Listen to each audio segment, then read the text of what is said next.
Olá pessoal, sejam bem-vindos. Hoje é sexta-feira, dia 24 de fevereiro. Antes de vocês saírem para a folia, eu convido para que vocês deem uma olhada no nosso vídeo de hoje. A gente vai tratar exatamente do fluxo estrangeiro referente ao pregão de hoje e também a evolução deles na semana. E também, como a gente está encerrando a semana e encerrando o mês, a gente vai colocar aqui na tela, como vocês estão vendo, alguns indicadores dos mercados mundo afora e também a performance dos nossos ativos que fazem parte do Ibovespa. Então vamos começar o vídeo de hoje comentando. O Ibovespa, pessoal, segue forte no sentido que variação positiva de janeiro, variação positiva de fevereiro e já acumulando um pouco mais de 10%. Inclusive, dos principais mercados que a gente acompanha, o Ibovespa é a bolsa com a maior valorização acumulada no ano de 2017. Dólar comercial, mais um mês de queda, já acumula 5% de queda do ano de 2017. Bolsas americanas em alta. Bolsas europeias fecharam também com ambiente de valorização. O acumulado de 2017, só a bolsa francesa ainda acumula prejuízo. E no caso aqui das asiáticas, também um ambiente de valorização. E atenção, pessoal, para as bolsas chinesas, tanto Xangai aqui quanto Hong Kong, variação positiva. E eles seguem aí acumulando uma alta mais expressiva em relação às três principais bolsas que a gente verifica por lá. Dando uma olhadinha aqui na performance dos ativos que fazem parte do Ibovespa, a gente já colocou aqui para vocês, pessoal, janeiro, fevereiro e acumulado do ano. Inclusive a gente ordenou aqui pela variação percentual do mês de fevereiro. No ativo que teve uma maior variação positiva foi aqui as ações da Smile, 18,69% de variação positiva. Além de uma variação positiva de janeiro, a gente teve uma repetição em fevereiro e o ativo já acumula aí quase 40% de variação positiva no nosso mercado. Na outra ponta, a gente teve aí as ações da Fibria, uma queda de fevereiro de 9,5%, já tinha caído no mês de janeiro e já acumula aí em 2017 praticamente quase 17% de desvalorização. Então, por aí, dá muito para vocês perceberem os ativos que têm uma tendência um pouco maior de alta, os ativos que têm uma tendência maior de queda, para que vocês, pelo menos, consigam filtrar aí os seus investimentos que vocês foram fazer no nosso mercado. Se a gente verificar a posição de fluxo por parte dos corretores estrangeiros no dia de hoje, pessoal, mais um dia de desvalorização para o nosso Ibovespa, queda de 1,18, e dá uma olhada aqui na tela o que eles fizeram no nosso mercado. Esse filme a gente já viu no dia de ontem. Compraram o nosso mercado à vista e venderam os contratos do Ibovespa Futuro. E novamente aquele movimento que a gente tinha comentado com vocês. Ficaram praticamente durante todo o pregão em ponta vendedora no mercado à vista e no leilão de fechamento tiveram uma ponta compradora. E no caso dos contratos do Ibovespa Futuro, ponta vendedora Futebol Clube, inclusive intensificaram essas pontas vendedoras mais no final do pregão. Agora, como destaque de ponta compradora, a gente só teve aqui as ações da Gerdau, uma alta aqui de 1,09. Inclusive, no vídeo de ontem a gente tinha comentado com vocês que foram um destaque de ponta vendedora. O ativo teve uma forte desvalorização e nesse dia de hoje o ativo se recuperou aí um pouco da desvalorização que ele está sofrendo em relação ao fluxo vendedor por parte dos corretores estrangeiros que a gente acompanha e fechou aí com essa alta no nosso mercado. Na ponta vendedora, novamente, pessoal, hoje a gente teve como carro-chefe as ações preferenciais de Petrobras. Inclusive, o dia inteiro, vendas e crescentes durante todo o pregão. No final do dia, o ativo terminou aí com uma desvalorização de quase 2,5%.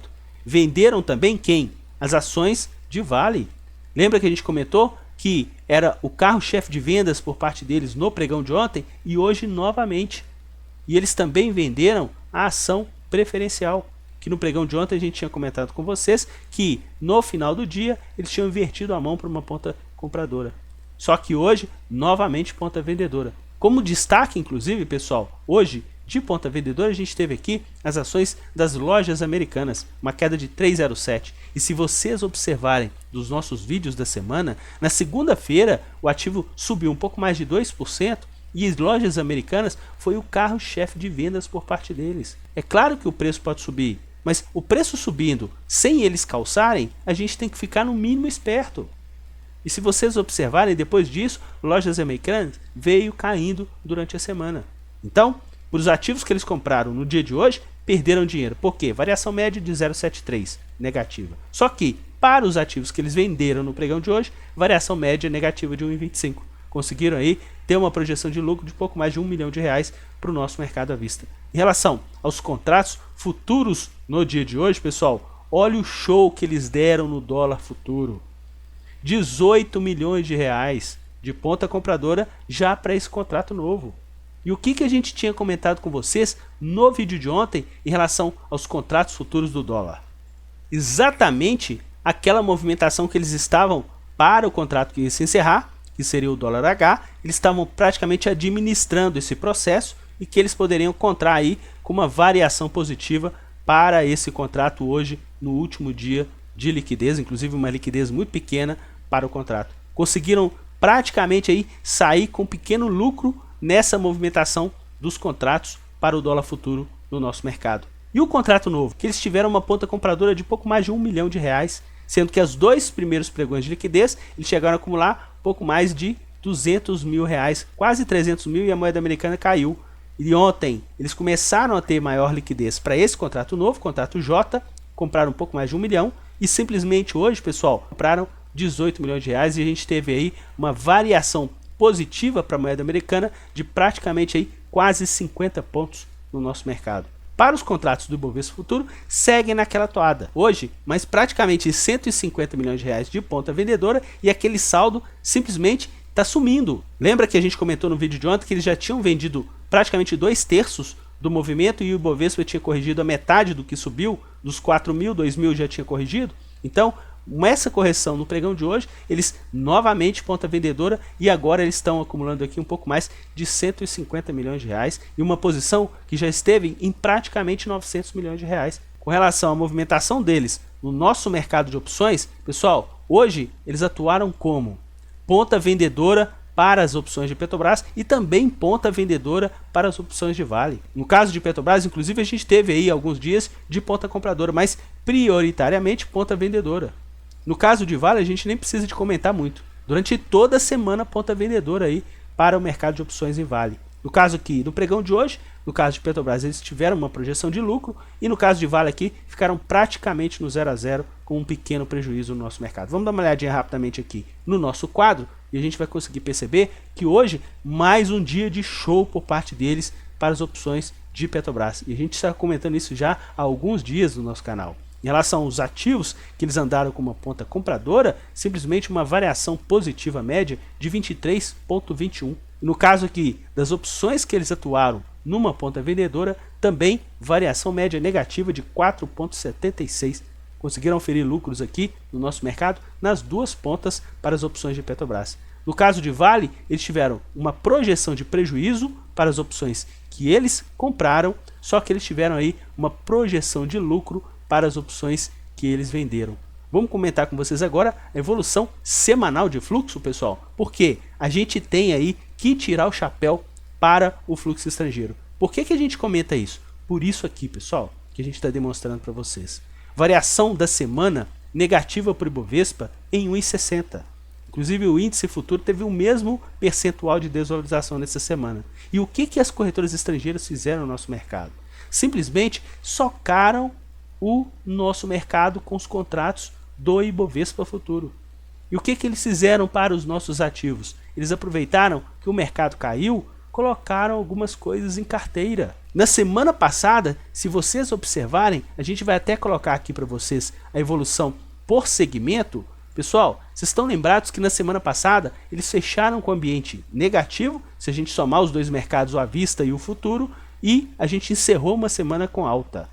E nessa semana, de novo, encerraram com net negativo. E se a gente verificar quem que foi responsável por essa alta na semana passada, foi exatamente essa linha verde aqui um pouco mais escura, que significa os contratos do Ibovespa Futuro.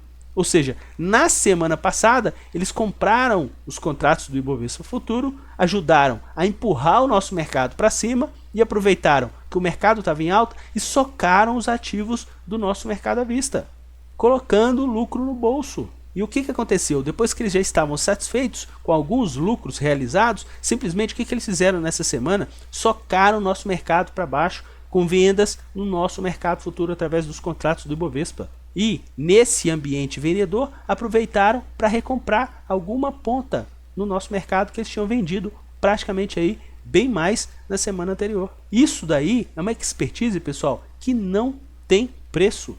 É vocês ficarem muito atentos nessa movimentação que eles fazem para os nossos ativos. Se a gente comentar aqui com vocês como os destaques da semana, a gente teve aqui como carro-chefe de compras por parte deles as ações do Banco Bradesco. Inclusive o ativo subiu 1,55 numa semana de desvalorização para o nosso mercado. Se a gente verificar também, eles atuaram aqui como ponta compradora nas ações do Banco do Brasil. Inclusive, se vocês olharem o vídeo da semana passada, o ativo subiu mais de 5% e eles foram o carro-chefe de compras para a companhia. Se a gente verificar aqui também, outra do setor bancário, as ações da holding do Itaú, Itaúsa, que subiram aí 0,9% no nosso mercado.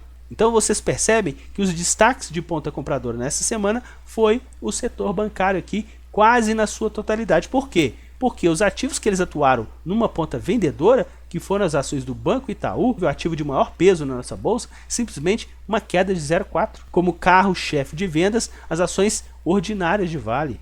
Assim como a gente já tinha observado na semana anterior, que eles já estavam fazendo essa ponta vendedora no ativo. Aqui a gente teve nessa semana, no caso das ações de Marfrig, com uma queda de 10,71% no nosso mercado. E no setor de siderurgia, se a gente verificar, pessoal, os Minas caiu quase 10%, Gerdau caindo 2,78% e eles atuando numa ponta vendedora. Então, pessoal, para os ativos que eles atuaram numa ponta vendedora nessa semana, variação média negativa de 3,38%.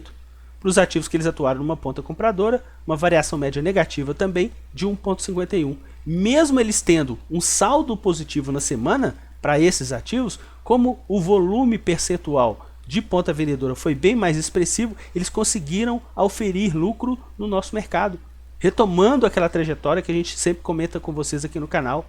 Vamos dar uma olhada aqui lá no quadro? Então, pessoal, olha aqui, na semana passada eles tiveram uma projeção de prejuízo e nessa semana praticamente recuperaram aí o que eles perderam de dinheiro como projeção em relação ao nosso mercado, com uma projeção de pouco mais de 7 milhões e 300 somente no mercado à vista. A gente não está nem contando aí com as movimentações por parte deles no mercado de opções e também no mercado futuro. E vou comentar com vocês mais rapidamente que a gente completou essa semana, pessoal, a 32ª semana de acompanhamento do fluxo estrangeiro nessa modalidade de fluxo em base semanal, somando os mercados à vista e futuro. Dessas 32 semanas, eles erraram somente em 7. Olha o nível de acerto que eles têm para o nosso mercado. A gente está fazendo esse acompanhamento aqui com vocês desde o mês de julho. Ou seja, a gente tem aí esse acompanhamento praticamente aí já há 7 meses no nosso mercado. Por isso que a gente está sempre comentando com vocês a informação que a gente entrega para vocês de bandeja. Então, se você conseguiu ver o vídeo até agora, se você curtiu o nosso conteúdo, pode deixar o seu joinha, pode se inscrever no canal, caso você queira acompanhar e nos prestigiar com esse conteúdo que a gente procura entregar para vocês. Um excelente feriado, curtam bastante, muito juízo, forte abraço a todos, bom feriado, pessoal, e até na semana que vem.